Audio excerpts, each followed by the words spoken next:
Okay, for the tripod sit through, we're gonna start in 4-point. Bring the knees off the ground. You're gonna pivot and you're gonna extend the bottom leg. Then you're gonna return back to the center.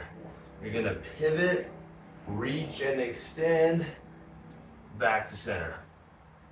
Nice and controlled. Don't let the head sink down to the sides.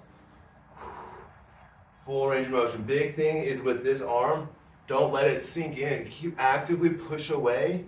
So a strong shoulder. Try and lock that leg out.